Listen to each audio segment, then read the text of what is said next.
tardes, alumnos y alumnas. Les habla el profesor Juan, a cargo del curso de Filosofía.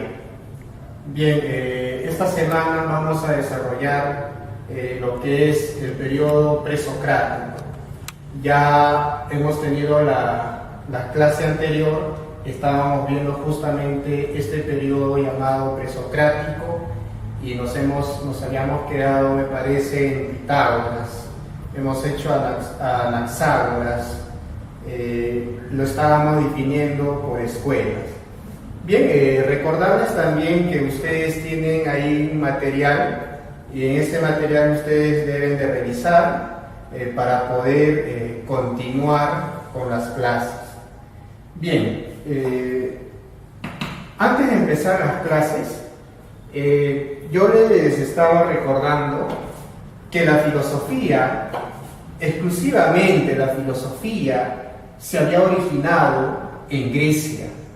Y Grecia ocupa, ¿no?, en el continente de Europa. Grecia, hay dos ciudades importantes, la cual es, les decía, Esparta, y la otra era Atenas. ¿Bien? Entonces, Esparta y Atenas, aquí se había desarrollado la filosofía en Atenas, pero no solamente en Atenas, sino también se había desarrollado en las costas jónicas. Esta parte es la costa llamada Asia Menor, ¿sí? En estos lugares también se desarrolla la filosofía. Entonces, no solamente es Atenas, sino también es en las otras ciudades. Bien, aquí nosotros podemos observar que la filosofía, les dije, se había desarrollado. ¿Cuál era el primer filósofo? Les estaba mencionando, según Aristóteles, el primer filósofo, considera que se llama esa ciudad, la ciudad de Mileto. Mileto queda al este, ¿no?, al este de Grecia, ¿ve? Aquí es el oeste. Hacia el norte va a quedar Macedonia. Más adelante vamos a hablar de otro filósofo que era de Macedonia. Y también había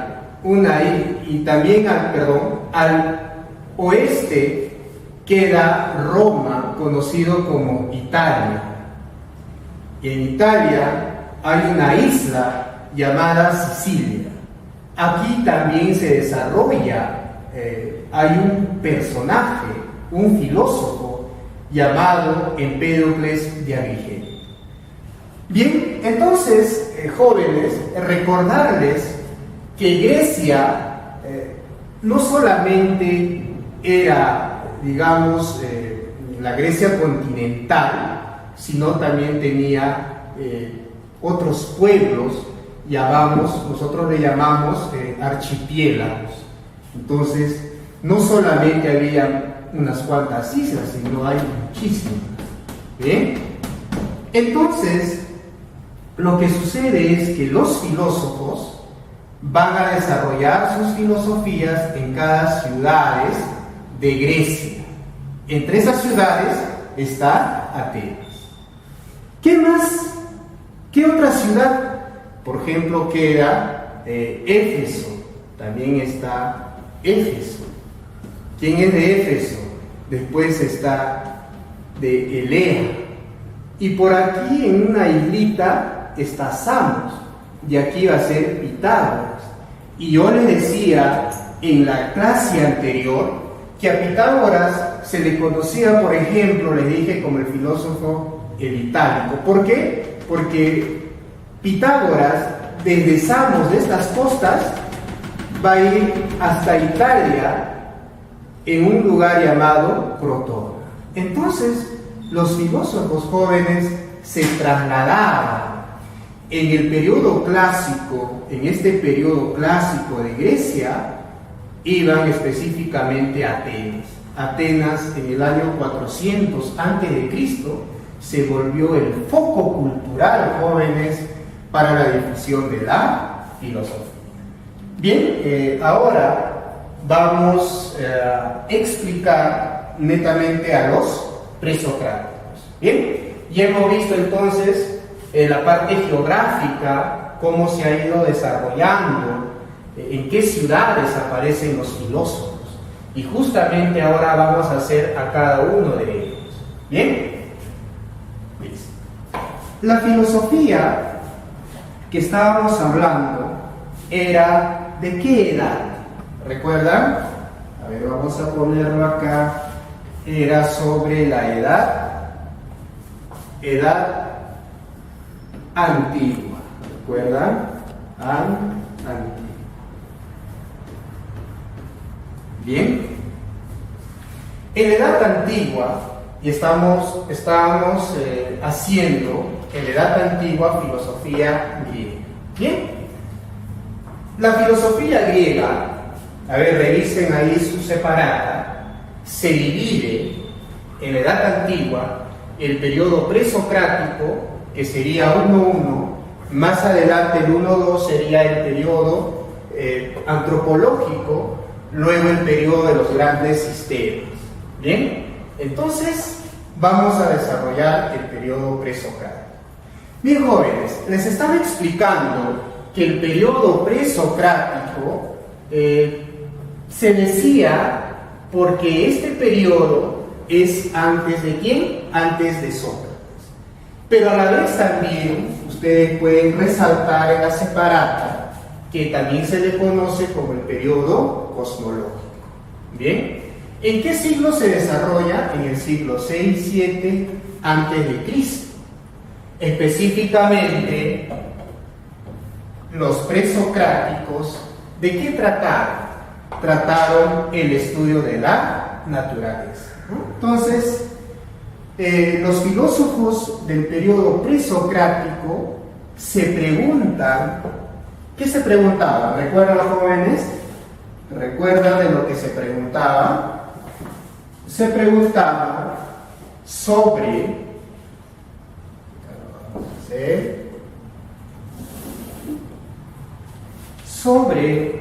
el origen. ¿Recuerdan? El origen de lo existente. En la separata está de las cosas. Es decir, los filósofos, en vez de preguntarse cuándo se originaron las cosas, ellos enfatizan el origen de las cosas, de qué está compuesta la naturaleza. ¿Y qué es la naturaleza? Les decía que todo lo que nosotros podemos observar, lo que rodea al hombre. En este caso, este mundo, les decía, ¿no?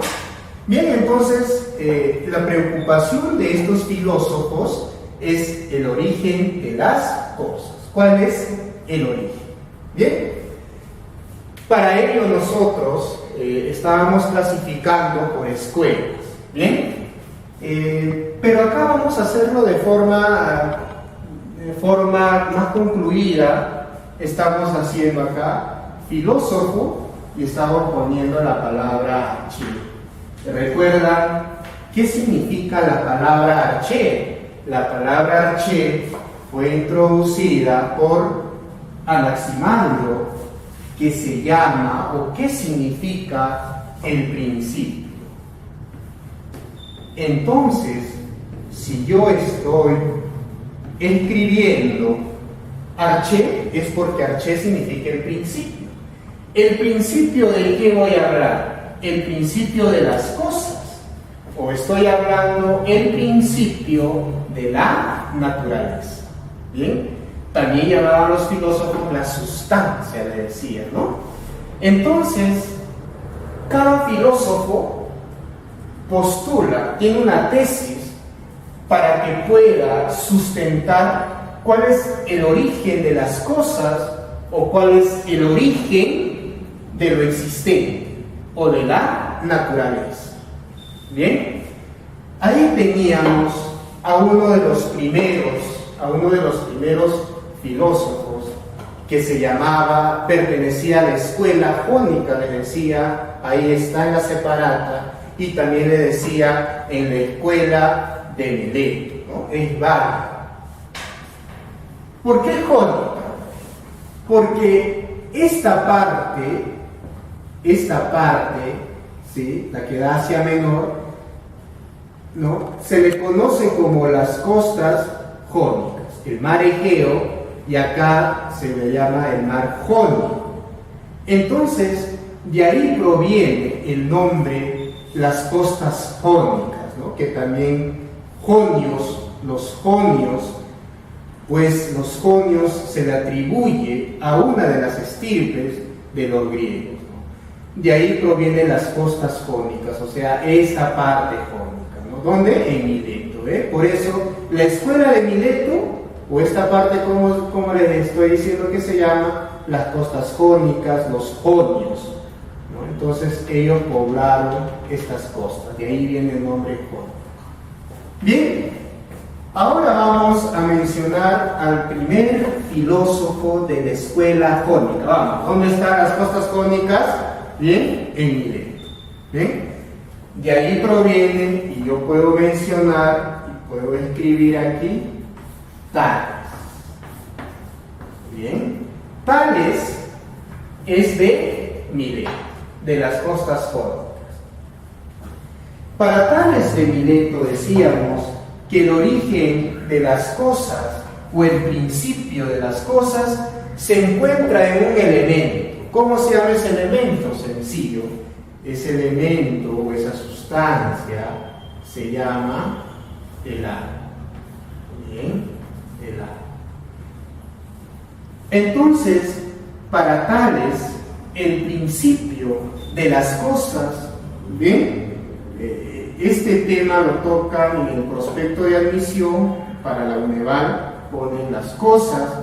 En otros exámenes consideran naturaleza o existente, que es igual. Entonces, para Tales el principio es el agua. Hay otro discípulo de Tales. ¿Quién es? ¿Recuerdan ustedes ya? Él se llama Anaximandro.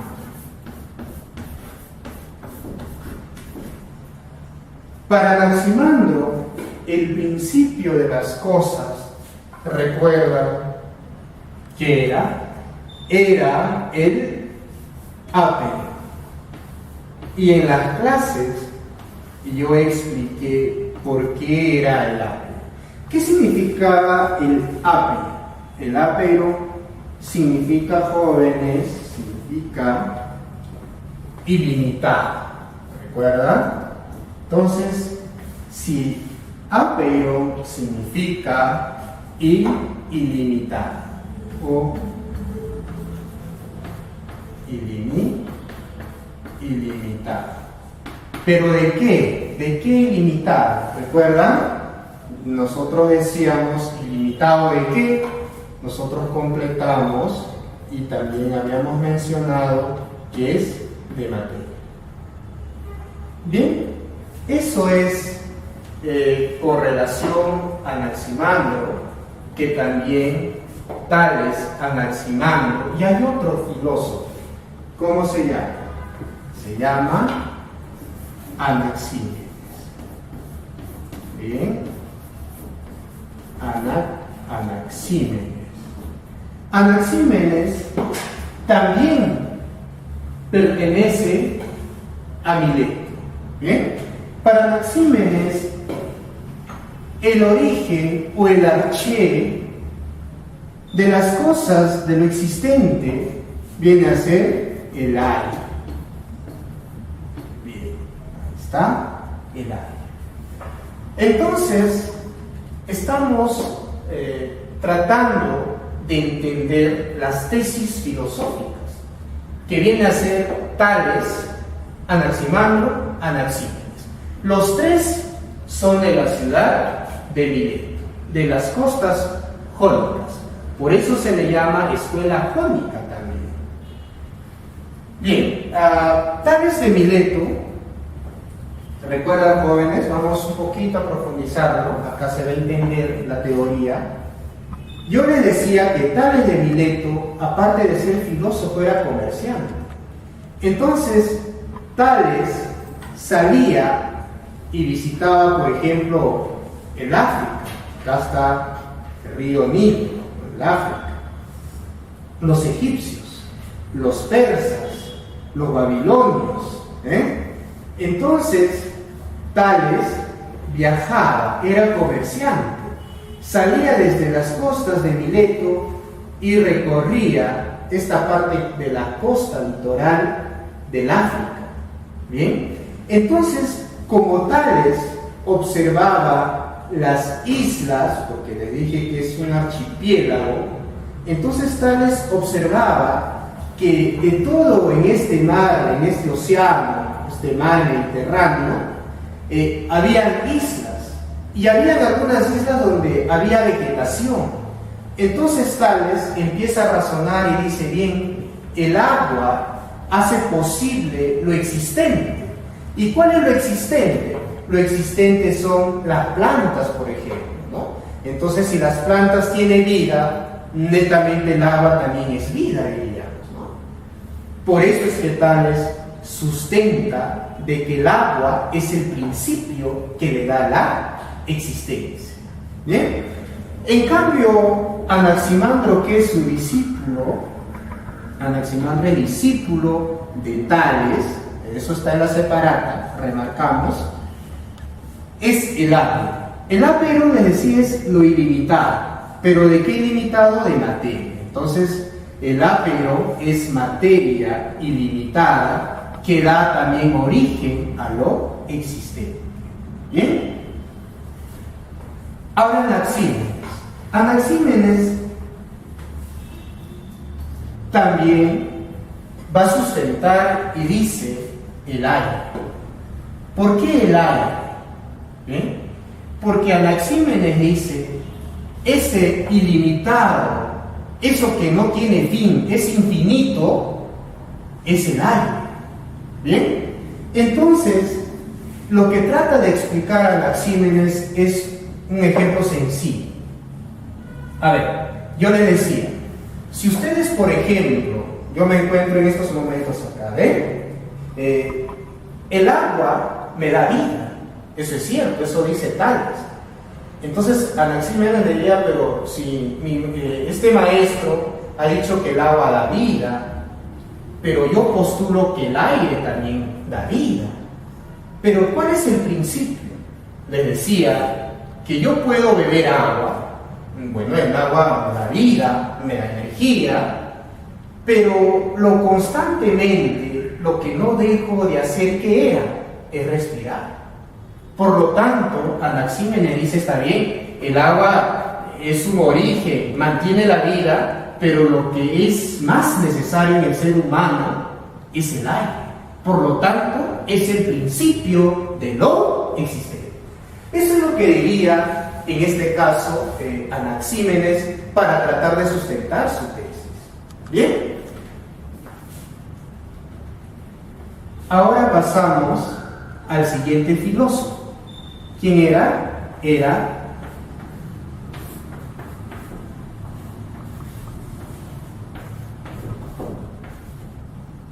Pitágoras. ¿Pitágoras de qué, jóvenes? ¿Pitágoras de qué? ¿Qué dice la separata? Pitágoras, ¿de dónde es? Pitágoras es de dónde? De Samos. Esta costa también es Samos. A Pitágoras también se le conoce, bueno, en el examen de la UNEVAL no nos pregunta, por ejemplo, en los libros de la UNI y de otras academias, suele mencionarlo, conocido como el itálico. ¿Y por qué itálico? La pregunta, ¿por qué? Profe, pero si es de Samos, ¿por qué le llaman el itálico? Bueno, en el libro dice así, Pero nosotros acá voy a explicarlo por qué. Si Pitágoras es de Samos, aquí está, él va a ir ¿hacia dónde? Hacia Italia. Hacia Italia, la parte oeste. Y en esta costa, aquí queda un lugar llamado Crotone. Pitágoras de Samo va a Italia. Italia, dentro de Italia y las costas, queda la ciudad llamada Crotone. De ahí viene el nombre de Pitágoras en Italia, por estar en Italia. Acá también va a fundar su comunidad pitagórica. De ahí proviene, o de ahí se deduce, Pitágoras en Italia. Bien. Para Pitágoras, el origen de las cosas son los números. Los números son abstractos. Y ustedes podrían decir, pero profe, los números no lo vemos y lo que no se ve no puede crear algo. Entonces, me puedo hacer esa pregunta. Pero Pitágoras lo que explica cuando llaman números, Pitágoras dice, no lo ves, pero los números existen. Y la existencia de los números no es captada por los sentidos. Los números son captados por la razón. ¿Bien? Por eso los presocráticos ya lo explican por los mitos, sino estos filósofos van a explicar recurriendo a la razón. Por ejemplo, mi regla. Ustedes observan esta regla.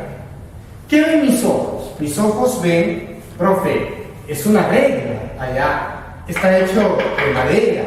Eso ven mis ojos, eso ven mi sentido, pero no ven los números, no se ve lo abstracto. Entonces, por ejemplo, yo digo, desde acá hacia acá tiene una medida, ¿bien? Y las medidas que tiene mi regla, ¿no?, se atribuyen a los números. Esta regla también tiene un peso, también son números. Entonces, Pitágoras lo que trata de explicar es que en todas las cosas están también los números. Si en las cosas están los números, entonces las cosas participan de los números y los números también se encuentran en las cosas. Eso es lo que explica Pitágoras cuando menciona que los números también tienen existencia.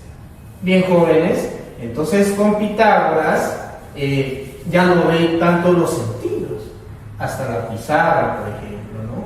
También hay números, el color, camisa, todo lo que nosotros podemos observar en los sentidos. El hombre puede utilizar los sentidos, ve las cosas, pero Pitágoras dice algo: lo que no se ve es lo abstracto, los números, y los números dan armonía a las cosas. De ahí postula que el universo también es ordenado, el universo es armonioso. Bien, entonces vamos a ponerlo acá.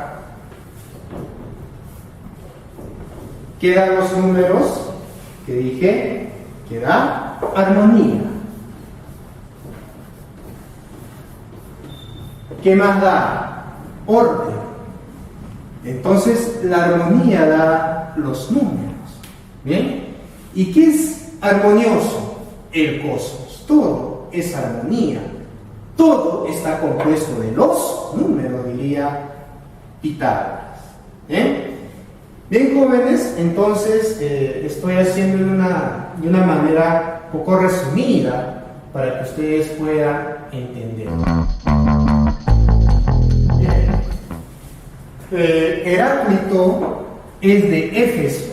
Éfeso también se encuentra en estas costas, al norte de Mileto. Entonces, Heráclito es también de las costas jónicas, ¿no? Heráclito entonces postula que el principio es el fuego. Y yo les expliqué por qué el fuego. El fuego es porque permanentemente el fuego, metafóricamente, es la que está cambiando, ¿no?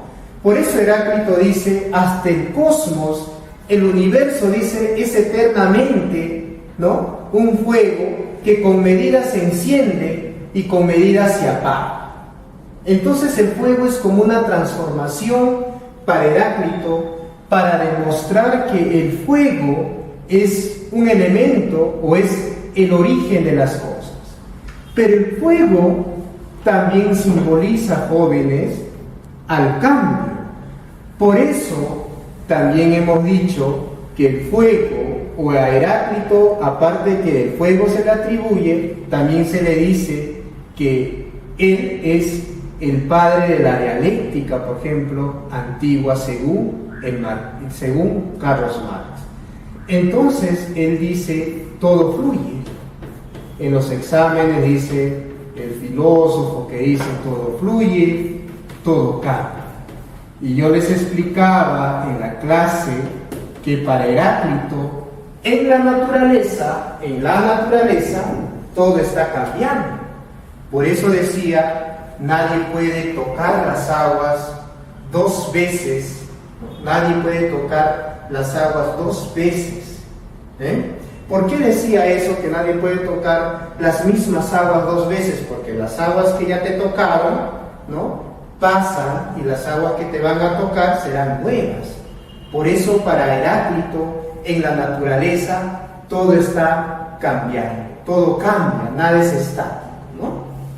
Bien, esa es con relación a Heráclito. Para Parménides, ¿no?, les decía que Parménides es metafísico y hablaba del ser, ¿no?, el ser y el no ser. El ser era algo pensado, y el no ser era como que algo no es, sea pensado, ¿no? Entonces, en esta parte de Parménides, la parte de Heráclito, estuve explicándolo con detalle en la primera clase.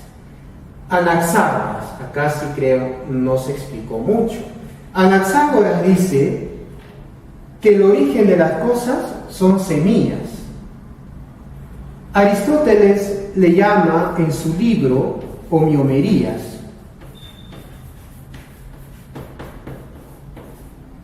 Homiomerías, es decir, para Anaxágoras las cosas no vienen de un solo elemento, como decía Tales el agua, por ejemplo.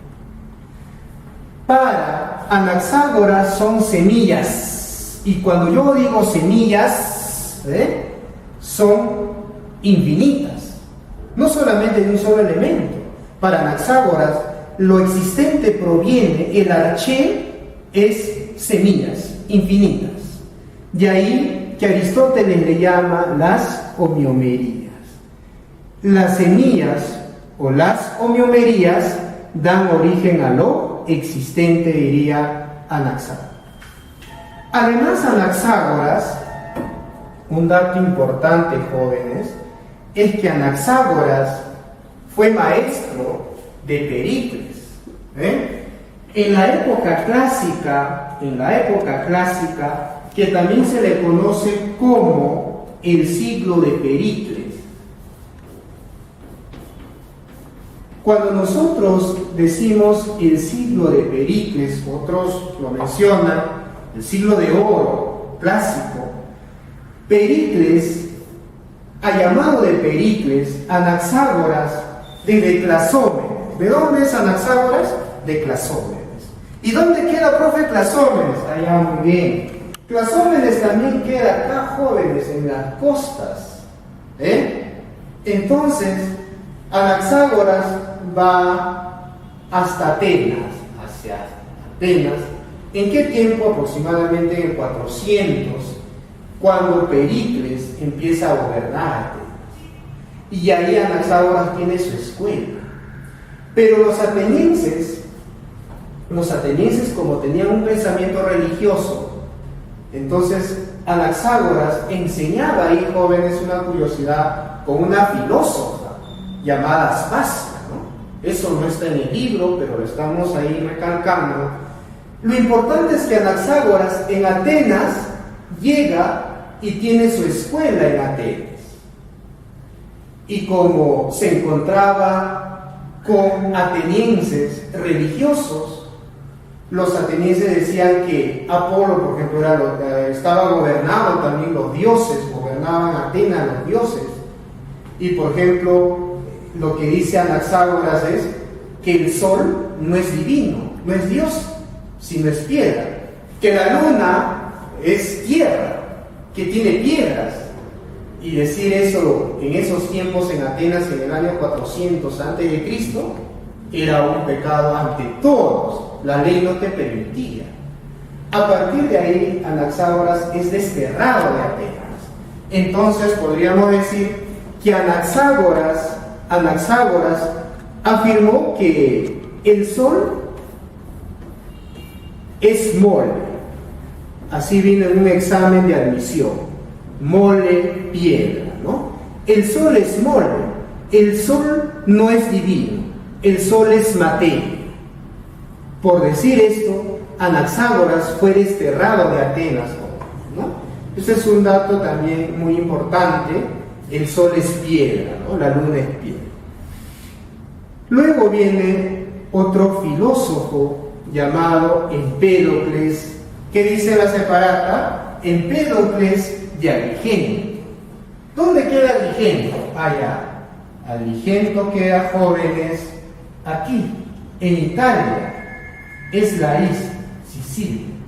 Acá justamente queda Agrigento, ¿no? Desde acá entonces, Empédocles de Agrigento, ¿no?, va a sustentar, aquí en la patria de Empédocles, va a sustentar Empédocles que también ya no es un solo elemento, como decía Tales de Mileto. Tales de Mileto decía que era el agua. Empédocles diría que no solamente es un solo elemento, sino son 4 elementos: agua, aire, fuego y tierra. La combinación de estas 4 raíces, de estas 4 raíces, se origina ¿qué? Se originan las cosas o lo existente. Eso es lo que sustenta en este caso Empédocles de Agrigento. ¿Bien? Ahora pasamos a la escuela atomista. Bien, la escuela atomista nos dice, está compuesto por 2 filósofos. El primer filósofo es Leucipo y el otro es Demócrito. Leucipo es de Mileto. Demócrito es de una ciudad llamada Abdera. Bien, Mileto, ¿dónde queda? Ya conocemos, de las costas de Mileto. Demócrito, ¿de dónde es? ¿Es de dónde? De Abdera. ¿Dónde queda Abdera? A esta parte, hacia el norte de Atenas. Aquí quedaría Abdera. Bien, entonces Demócrito de Abdera. Ahí está, acá tenemos ubicada la patria de Demócrito. Entonces se dice que Leucipo fue maestro. ¿De quién fue maestro? Maestro de Demócrito. Y por lo tanto, Demócrito fue su discípulo. ¿Qué sustenta la escuela atomista? Lo principal. Átomos proviene de 2 voces también griegas. En jóvenes, la mayoría de términos que utilizamos, jóvenes, proviene de los griegos. Por eso es la cuna, Grecia, la cuna de la cultura. Eso ya lo estuvimos explicando en la primera clase. Átomos significa a, sin, tomos, división. Es decir, los átomos es la última parte de una materia que ya no se puede dividir. A ver, un ejemplo. Es un poco dificultoso. Yo tengo, por ejemplo, esta tiza. Vamos a buscar una tiza más grande. Por ejemplo, acá está una tiza grande. Esta tiza yo lo puedo dividir. Puedo dividirla. Voy dividiendo y la voy haciendo más pequeña. Lo voy moliendo y al final hago polvillo, ¿no? Y de repente lo que hago es lanzar y preguntarle, decir si lo ven. Y ustedes dirán, no se ve. No lo ves, pero por el hecho que no veas, no quiere decir que no exista. Entonces, lo que Demócrito explica es que los átomos es la última parte. Vamos a ponerlo visible como ejemplo. Y vamos a poner, por ejemplo, una partícula, vamos a poner la materia. Lo más grande, más pequeño, voy dividiendo y voy a llegar a la última parte. Esta última parte, para Demócrito, se llama átomo. Esta parte, para Demócrito, ya no puedo dividirlo.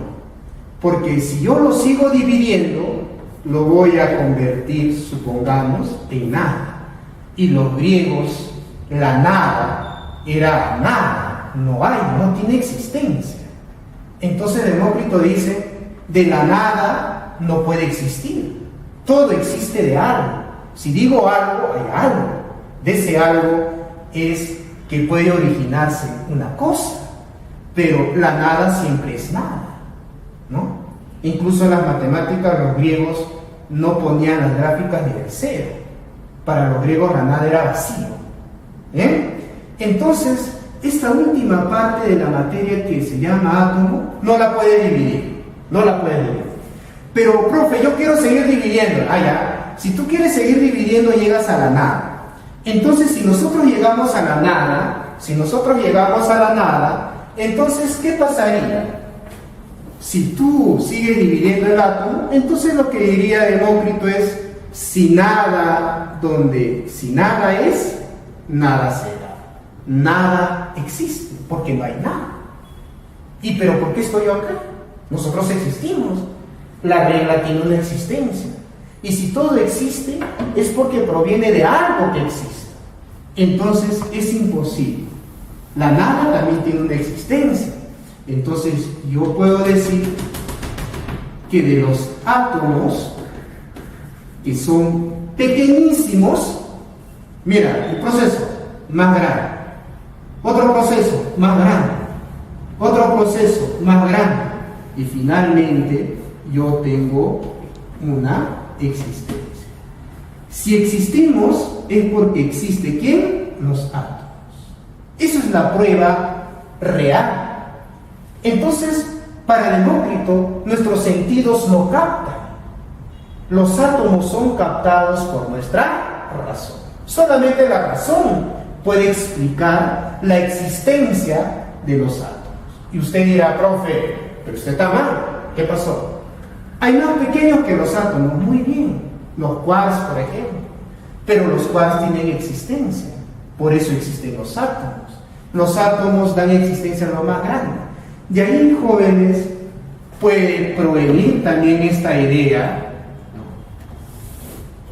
que nosotros decimos de lo mínimo, de lo pequeño a lo grande. Si existe lo pequeño, es porque existe lo grande. Si hay grande, hay pequeño. Entonces, eso no lo dicen los sentidos. Lo que se da cuenta es la razón. Entonces, para todos los presocráticos, ¿qué está utilizando? ¿A qué recurre? ¿A los mitos o a la razón? A la razón. Por eso todos los filósofos tratan de explicar racionalmente y también tratan de estudiar el origen, no olviden esto, de las cosas, el estudio de la naturaleza. Por eso para todos los presocráticos el origen de la naturaleza, de las cosas, están en la materia, en un elemento, ¿no? Para Tales fue el agua, Anaximandro ápero, Anaxímenes aire, Pitágoras números, Heráclito fuego, Anaxágoras semillas, Empédocles 4 raíces, Leucipo y Demócrito sustentan los átomos. Bien, jóvenes, hasta ahí entonces estamos culminando lo que es la parte de los presocráticos. Bien, hasta ahí alguna pregunta.